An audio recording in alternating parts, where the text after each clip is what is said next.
Hey guys, Troy from the Do-It-Yourself World and the Off-Grid Project. Well, our guests are all gone. We've had a very busy time, so there's been just show and tell recently, as people have said on the videos.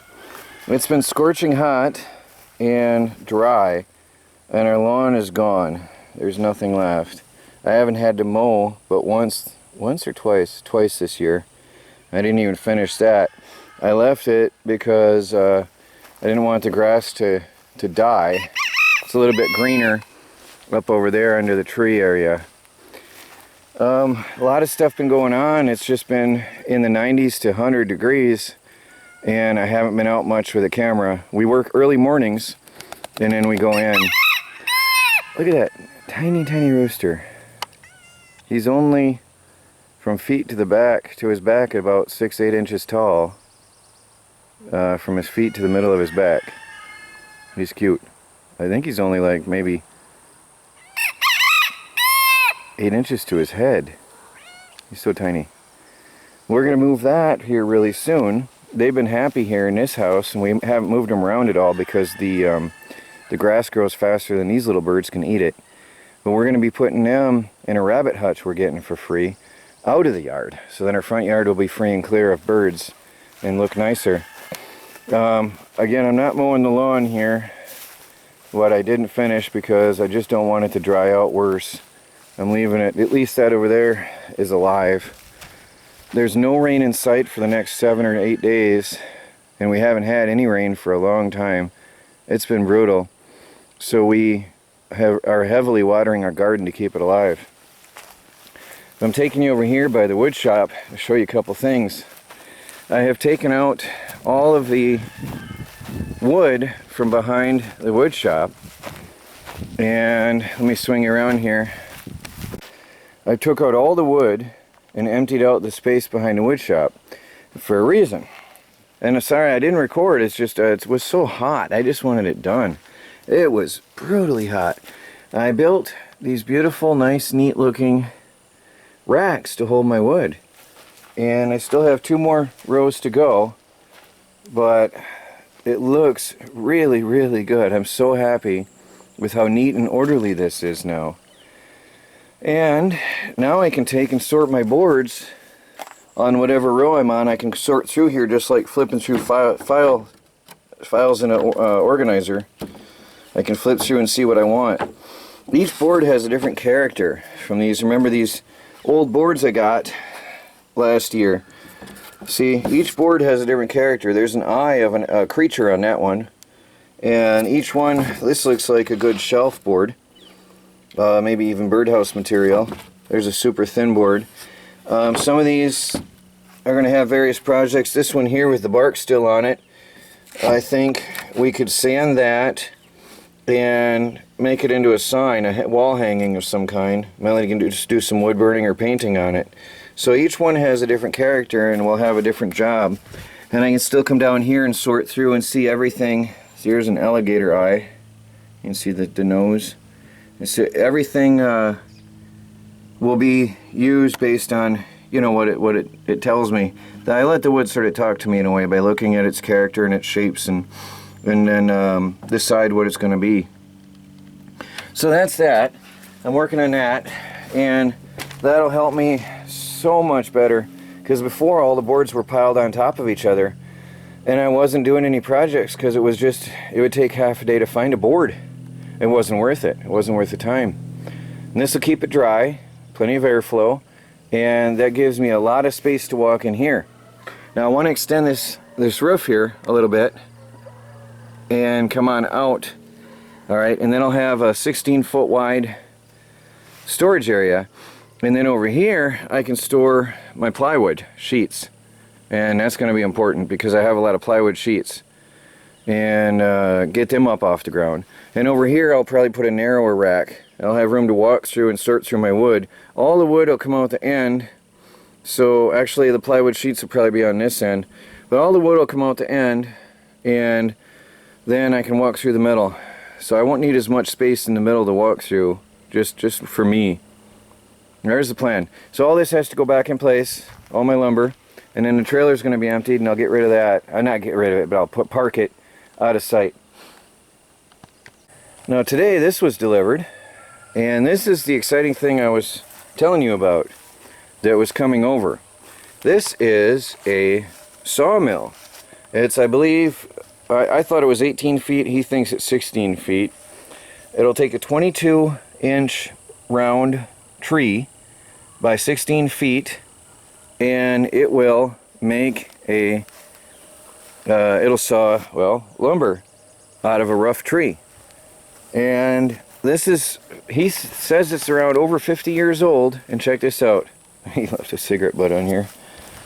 Look at how smooth this runs. Been sitting out for over 50 years.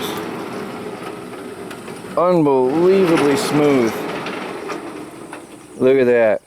And even at the joints, there's no bump in the joints. He said this was a very, very smooth mill, and he used this until he was able to save enough money to buy a bigger one. Look at how smooth that is. Hasn't been touched in 50 years.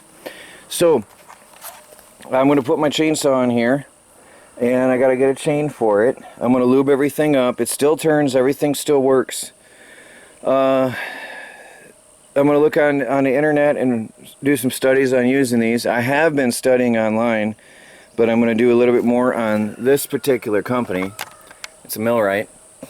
And although there's nothing broken or damaged after all these years, it's in perfect condition. I want to see what availability of parts and stuff.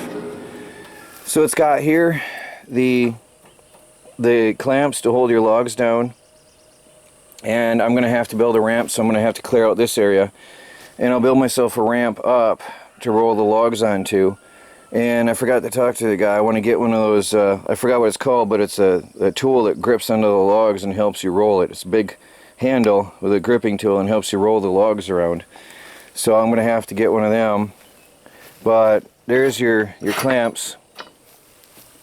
But pretty nice device. So today, probably, I'm going to get this all lubed up. I've got to find my grease gun and grease all the bearings. I'm going to grease the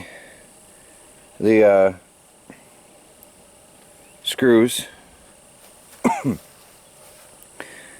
And that's pretty much all it needs. I'm going to grease or oil up the bearings here. But it's so smooth. I can't believe how smooth this thing is. And I've been reading and hearing on YouTube that the bar of these, because it's so stiff, these make a smoother, straighter cut than a bandsaw mill, because the bandsaw, the blade can flex a little bit. These make a smoother cut. Although it's a little bit slower, if you get a bigger machine, bigger chainsaw, then you have more faster cut.